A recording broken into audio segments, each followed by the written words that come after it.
أهلا بكم في أخبار العملات الرقمية. معلش اليومين اللي فاتوا دول مشغولين، السوق ملخبط، بس لقيت حاجتين كويسين النهاردة أو حاجة يعني على الأقل. الحاجة دي اسمها steemleo. الستيمليو نفس الحاجة، البوست اللي بتحطه في الستيم بترجع تحطه في steemleo وبيدفعوا لك هم عليه الدبل أو يمكن أكتر كمان.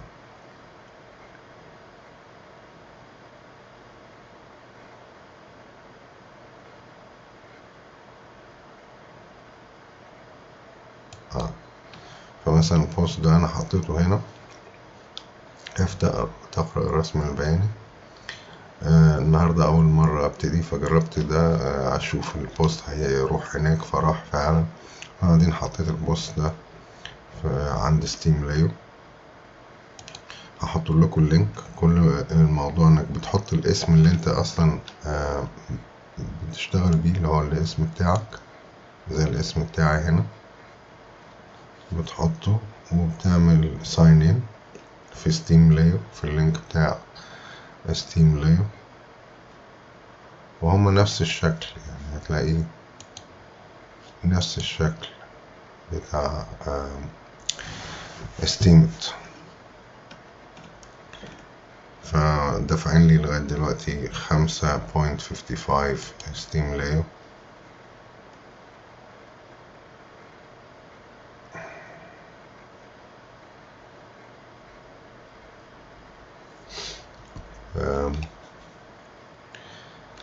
وبعدين بتروح على حاجة اسمها الستيم انجن، تعمل اكاونت عندهم.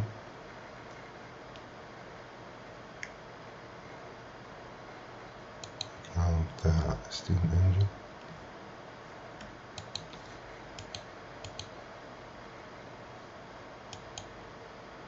ده الستيم انجن، وساعتها بتبيع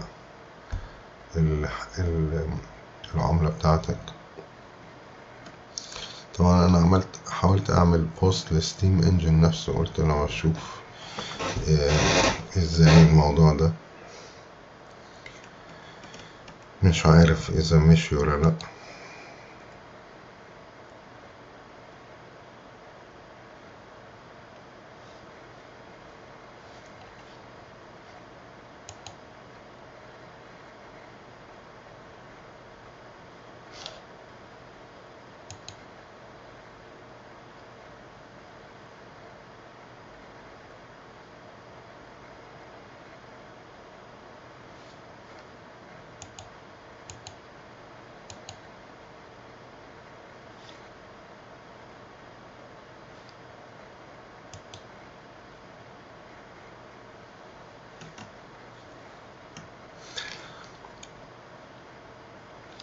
هسيب لك اللينك. لما تيجي تعمل ساين، بصوا عامل ساين بالاسم بتاعي عن طريق الباسورد بتاعك اللي هو في الستيمت، بتاخده اللي هو for posting particular، وبتعمل ساين برضو، بتعمل ساين في الستيمليو بنفس الطريقة يعني. وبعدين لما بتيجي تعمل البوست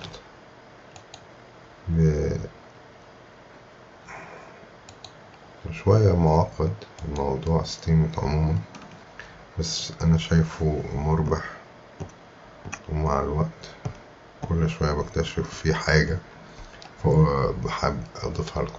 فمثلا بتعمل steemleo ستيم انجن هاشتاج، في الهاشتاج سواء كتبت هاشتاج أو كتبتها عادي steemleo ستيم انجن.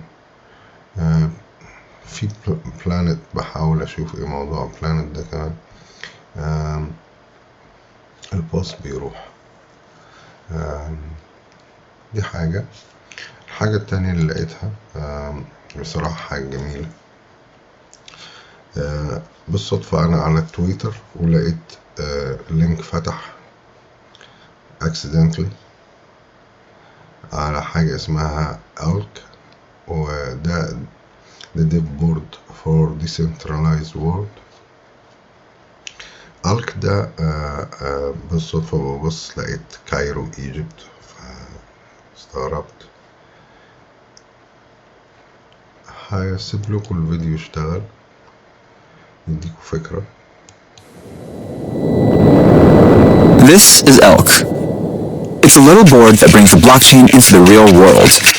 It connects directly to the blockchain over Wi-Fi so that you can start building the devices of tomorrow. Like this alarm clock that charges you money if you don't wake up on time. Or this door lock that you can control remotely with no centralized servers. Or use crypto to pay for your coffee.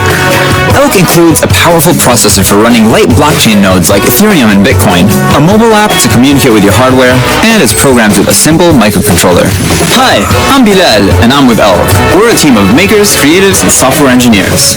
We've built Elk on top of years of experience building internet-connected devices. In fact, through a Kickstarter just like this, we've supported tens of thousands of makers building IoT. And with our strong support team, we were able to ship on time. We're excited to present Elk. Elk is a board that's as simple to use as an Arduino, fully decentralized, and it's open source. With Elk, rather than giving your private information to a centralized server, you'll be speaking the language of a decentralized web. Run code on Ethereum, send messages through Whisper, and upload sensor data with IPFS. Elk is designed to be blockchain agnostic, and with the help of our open source community, more decentralized protocols will be supported. Let me show you how Elk works. First, you build your circuit. Second, you write the code using our easy-to-use SDK. And finally, you deploy your code over Wi-Fi. Elk lets you use what you already know to do things you never thought possible. And here are a few examples. With minimal transaction fees, you can build devices that accept crypto payments and rent themselves using smart contracts. And with programmable money, you're able to use sensors as a blockchain oracle, so you won't get your money back until you finish exercising. Blockchains enable you to completely own your data. Extract and sign sensor data from your car with Elk, upload it to a smart contract, and now you can sell it on an open marketplace. The possibilities are endless, and we're just scratching the surface. Remember the first time you wrote Hello World or blinked an LED with an Arduino? We made it that simple to blink an LED with decentralized technologies. We spent 18 months working on Elk and built multiple prototypes. Now we're ready for production, and that's where you come in. If you're a maker, a blockchain developer, or ready to tinker with the future of the internet, Elk is the starting point of your creations. And who knows, you might just come up with the next big thing. 2019 is the year IoT changes forever. So back our campaign, and let's build it together.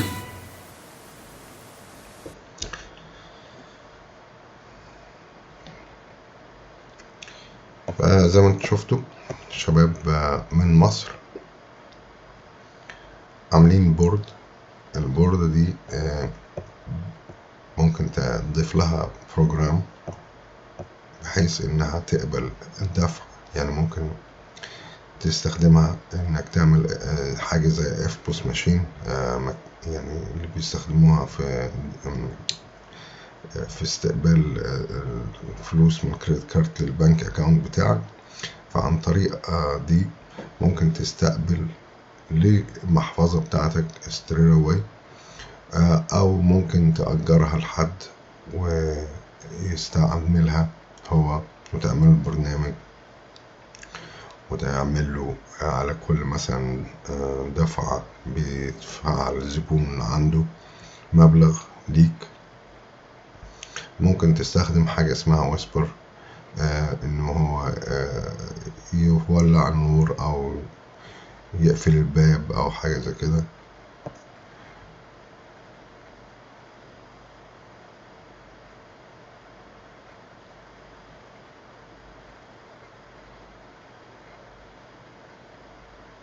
عن طريق التليفون.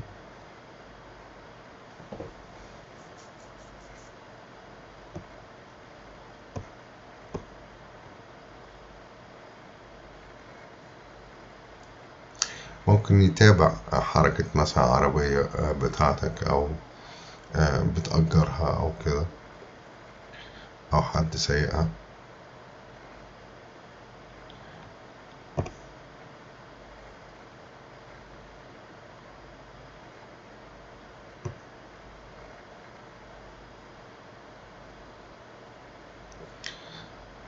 ممكن تعمل شات و send payment to your device through the state app.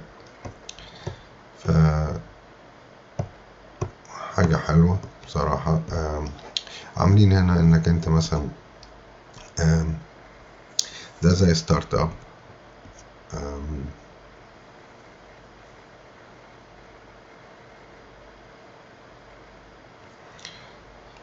winners of ethereum دينفا 2018.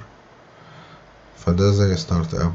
لو بتدفع لهم مثلا $1 بيدولك تيشيرت، مش عارف $25 بيدولك بوردة، وهكذا بتكيب جوين اب لغاية في 190 390 في 490 في 1500 بيدولك في 1500 ورك شوب.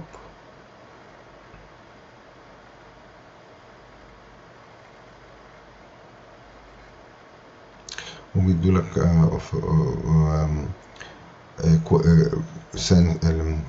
البوردات وكده، وفي مجموعة مع بعض.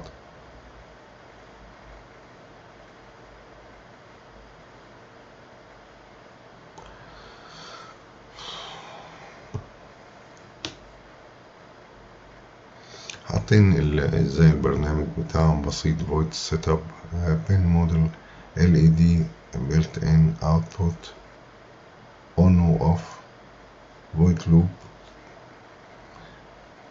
وشبيه بالجافا شوية.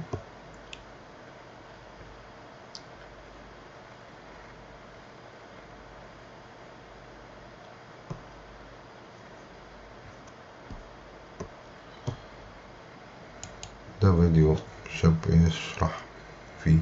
Hey everyone, I want to quickly show you how you can get started and build your very first decentralized or decent IoT device. This is the current prototype of the elk board. In this prototype, it's an external antenna, but the final version will include an integrated antenna, so this won't be there. There are a few LEDs here. There's a status LED. This means that we're connected to the Wi-Fi, we're synced to the network, we're good to go. A couple of LEDs here for power and kernel, and at the very bottom there is a user programmable LED. And what we're going to program today is we are going to control this built-in LED here remotely through our phone. And normally for you to do something like this, you would either need to use a cloud provider or to provision a server, but not anymore. In the world of decentralization, we are going to be using Whisper.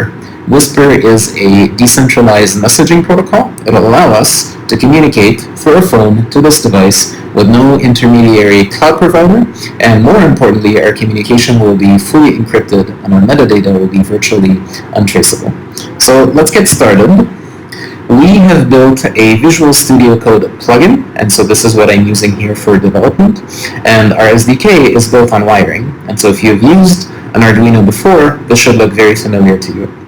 If you haven't, an Arduino sketch essentially looks like this. It has a setup method, so this is code that is executed when I plug in the board, and there's a loop method, and this is code that is executed forever. It continuously gets executed until you turn off the board.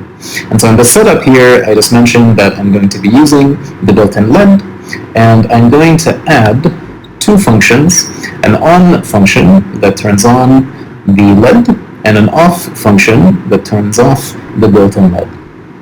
And these are the functions that I essentially want to call remotely. And to do that via Whisper, I'm going to use the elk wrapper. This is a wrapper that we've developed to make it easier to build these kinds of devices. And I'm going to do elk.expose. I'm going to give a name of the command. So here I'm going to call it on. And whenever the board receives this command, it's going to call a function, in this case the on function, and I'm going to do the same for the off. I'm going to create a command called off, and it's going to run the off function. And that is it. That is all the code that I need to build a decentralized device, essentially. I'm going to put that to the test. I already have this sketch flashed on the board, and what I'm going to do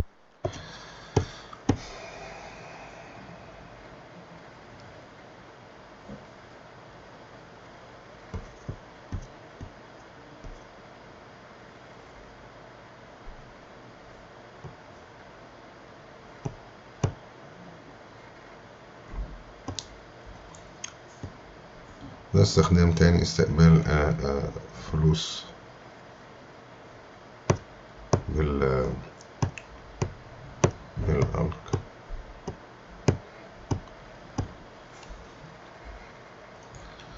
بس هسيبكوا تبقوا تتفرجوا عليه، هسيب لكم لينك تتفرجوا عليه. شكرا.